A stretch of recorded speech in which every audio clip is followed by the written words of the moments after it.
बता दे भूलकर भी नवरात्रि के दिनों में पानी पूरी कभी मत खाना, क्योंकि इस दिन कभी कभी बीच में शुक्रवार पड़ जाता है और शुक्रवार को मां संतोषी का वार कहा जाता है। माता संतोषी खट्टी चीज खाने नमस्कार दोस्तों, स्वागत है।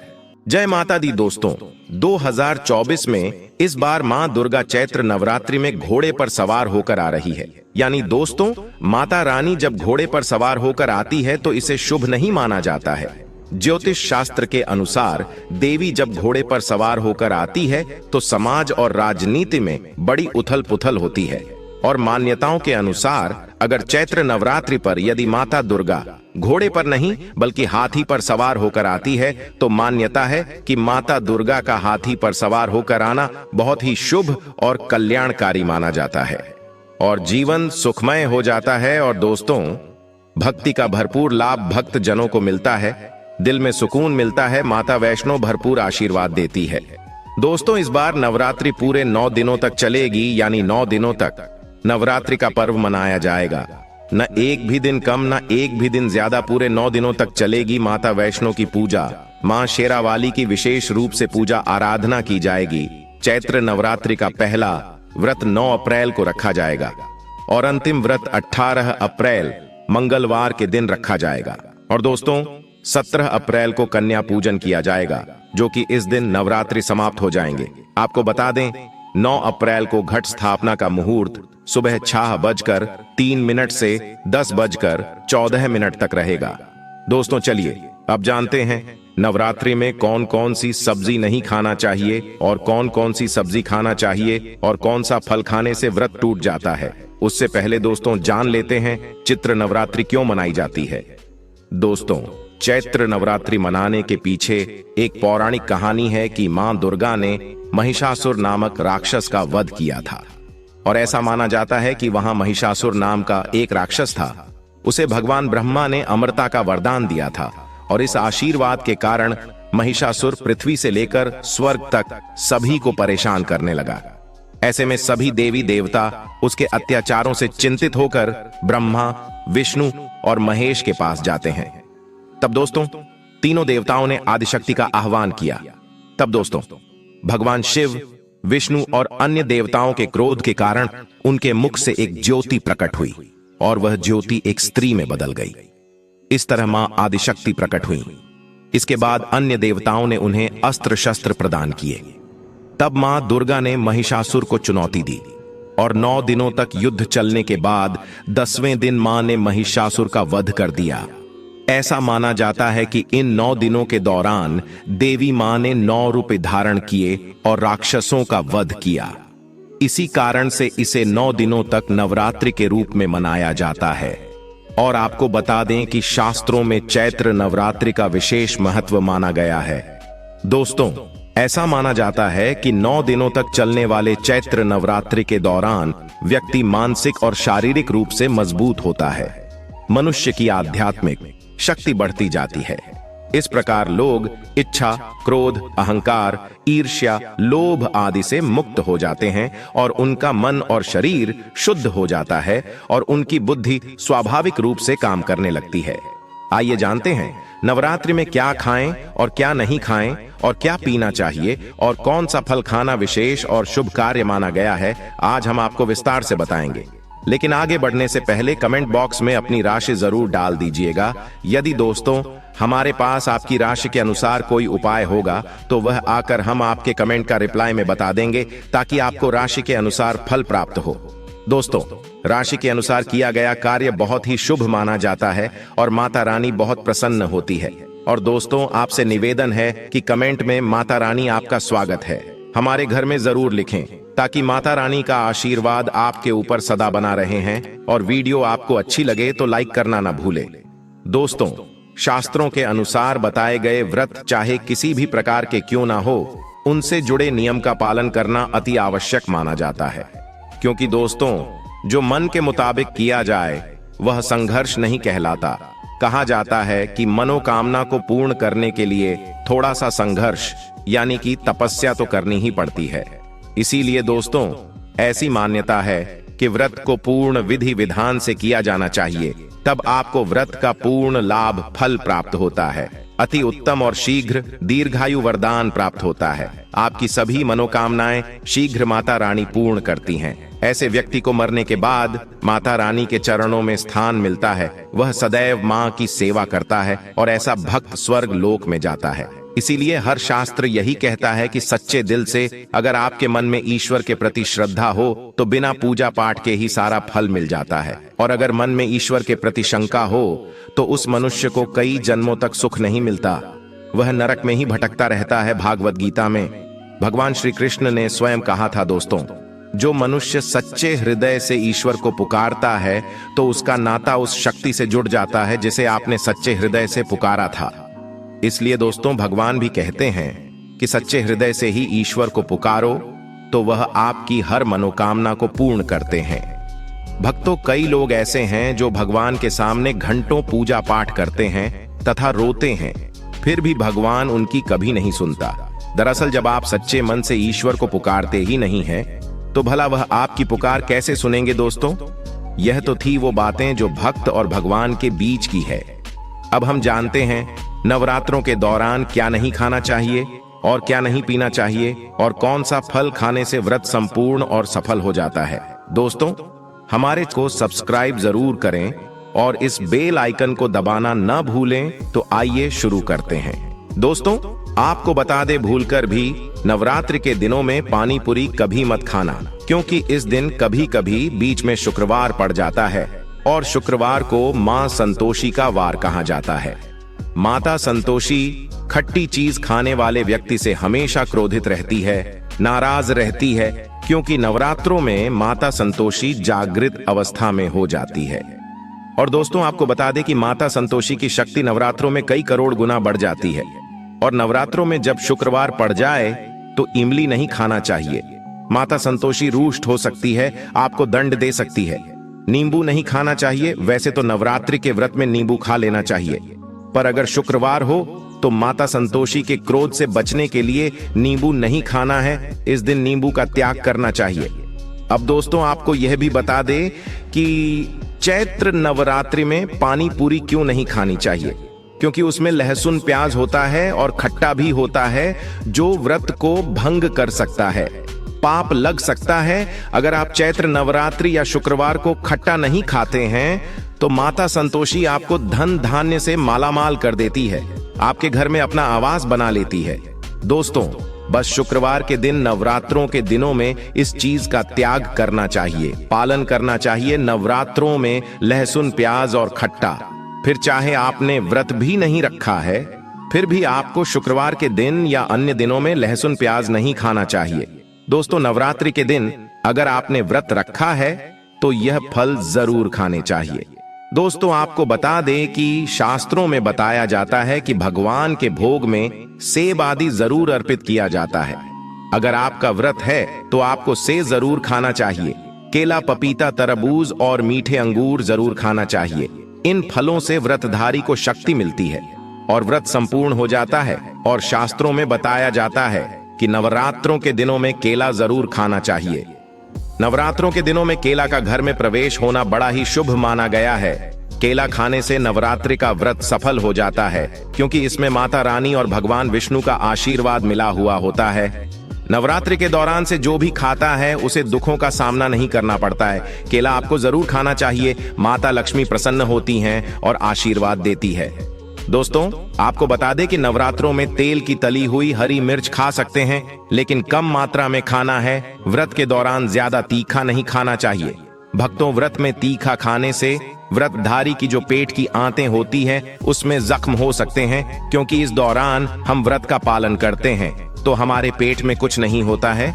इसीलिए हल्का खाना खाना सर्वोपरि है और उत्तम माना जाता है। व्रतधारी को रसीले आलू अवश्य खाना चाहिए। इससे हमारे शरीर में ऊर्जा की भरपूर जरूरत होती है, पूरी हो जाती है। आप आलू का पानी पी सकते हैं, रसीले आलू जरूर खाना चाहिए।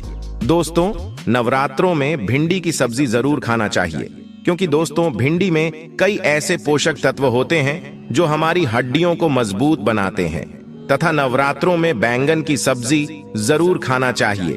लेकिन याद रहे, जब नवरात्रों में सोमवार पड़ जाए तो बैंगन की सब्जी मत खाना, पाप लगेगा। नवरात्रों में सब्जी में हरा धनिया जरूर डालना चाहिए। हरे धनिये से भी व्रतधारी को पोषक तत्व मिलते हैं। नवरात्रों में हरा धनिया अवश्य खाएं। इससे दोस्तों जो शुगर लेवल होगा वह कम हो जाएगा। और नवरात्रों में रिफाइंड का तेल और सरसों का तेल भूलकर भी व्रत के दौरान नहीं खाना चाहिए। मूंगफली का तेल और देसी घी और गोले का तेल खाना अच्छा माना जाता है। और दोस्तों नवरात्रों में व्रतधारी को डिब्बा बंद लस्सी, डिब्बा बंद जूस नहीं पीना चाहिए। उसमें कई केमिकल मिले होते हैं जिसके कारण आपका व्रत टूट सकता है। जब भी आप फलों का जूस पिए तो याद रखें उसमें नमक डालें, नहीं तो व्रत टूट जाएगा। साथ ही साथ जूस में बर्फ भी नहीं डालना चाहिए। दोस्तों आपको फलों का सादा जूस पीने से व्रत सफल होता है। दोस्तों नवरात्रि के दौरान सिंघाड़े का आटा या कुट्टू का आटा खाने से पहले ये देख लें कि आटा पुराना नहीं होना चाहिए, क्योंकि दोस्तों पुराने आटे में कीड़े वगैरह पड़ जाते हैं जिसके कारण आपका व्रत टूट सकता है, क्योंकि ये छोटे छोटे कीड़े हमें दिखाई नहीं देते और आपके मुंह तक पहुंच आते हैं।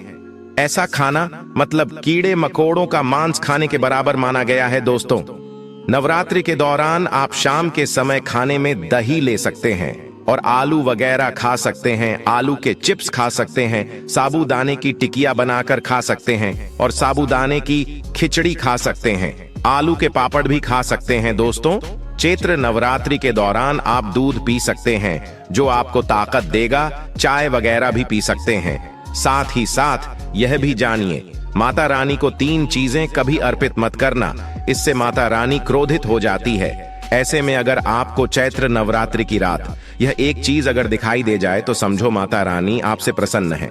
जानिए सब कुछ इस वीडियो में। दोस्तों धर्मशास्त्रों के अनुसार चैत्र नवरात्रि का पर्व बहुत ही शुभ और अत्यंत दुर्लभ एवं मंगलकारी और धन संपदा प्राप्त करने वाला महापर्व और धन वैभव कीर्ति यश प्राप्त करने वाला माह विशेष उत्सव माना जाता है। दोस्तों माता रानी हमारे जीवन के सभी कष्टों को दूर करती है, हमारे घर में धन की वर्षा करती है। इसीलिए सच्चे दिल से कमेंट बॉक्स में मां को अवश्य याद करें। कमेंट बॉक्स में लिखें माता रानी की जय और माता रानी के लिए एक लायक अवश्य करें और हमारे चैनल को जरूर सब्सक्राइब करें। इस बेल आइकन को दबाना ना भूलें। तो चलिए शुरू करते हैं।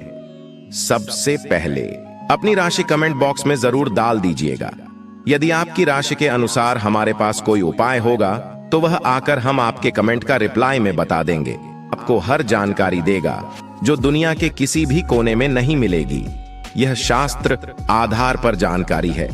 दोस्तों सबसे पहले जानते हैं माता रानी को ऐसा क्या नहीं चढ़ाना चाहिए जिससे मां नाराज न हो।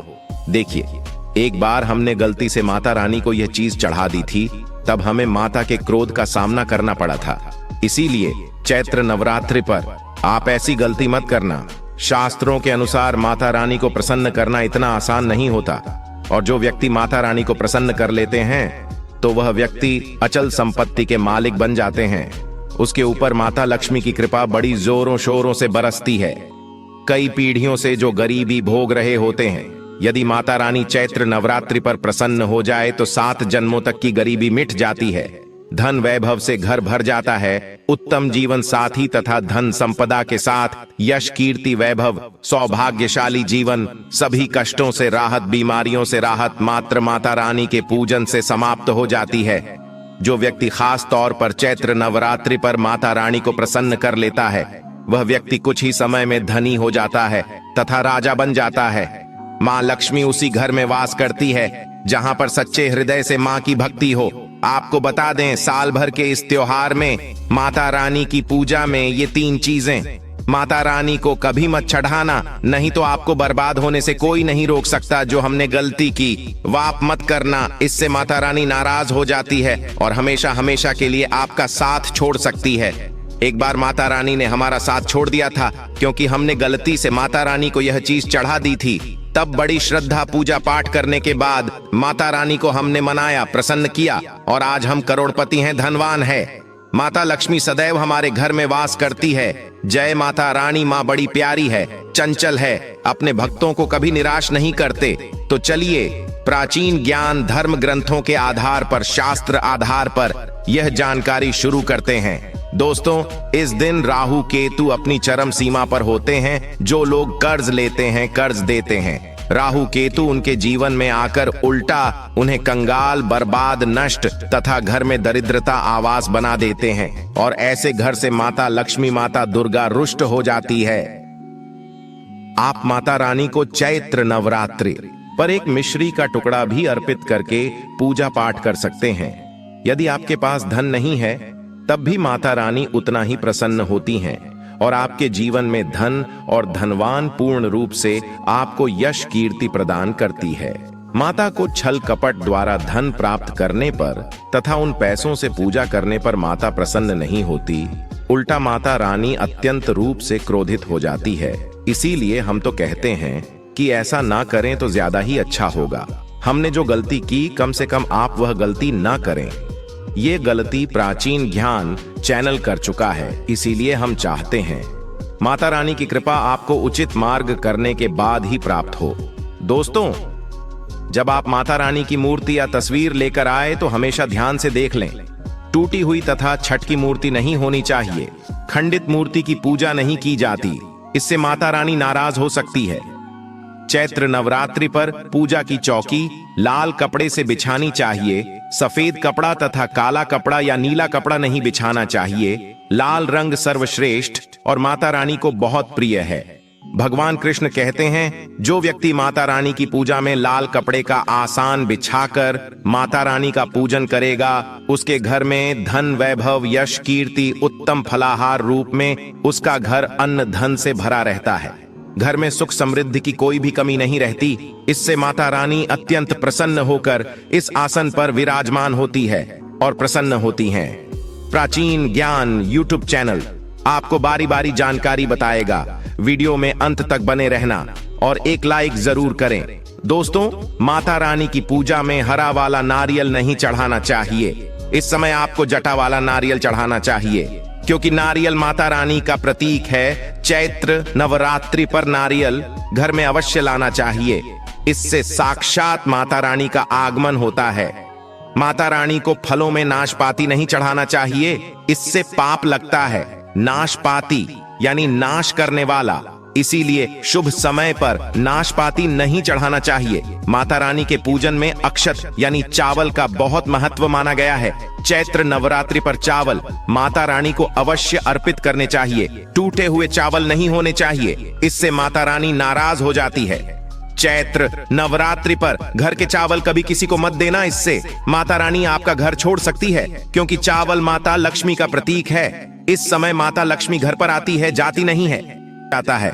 दोस्तों, हमेशा याद रखें, चैत्र नवरात्रि के पूजन में माता लक्ष्मी को तुलसी नहीं चढ़ानी चाहिए, क्योंकि इस समय मां दुर्गा, मां लक्ष्मी और 9 देवियों की पूजा की जाती है। इसीलिए चैत्र नवरात्रि के पूजन में तुलसी अर्पित नहीं करनी चाहिए। दोस्तों, चैत्र नवरात्रि पर लहसुन प्याज का खाना नहीं बनाना चाहिए। इस समय हलवा, खीर, पूड़ी आदि बनानी चाहिए।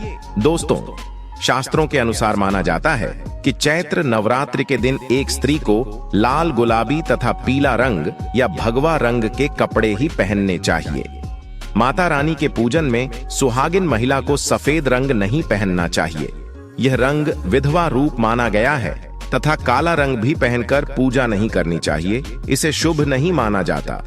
काला रंग शनि का प्रतीक होता है। माता रानी को लाल कपड़े अति प्रिय है। लाल रंग माता रानी को बहुत ही अच्छा लगता है।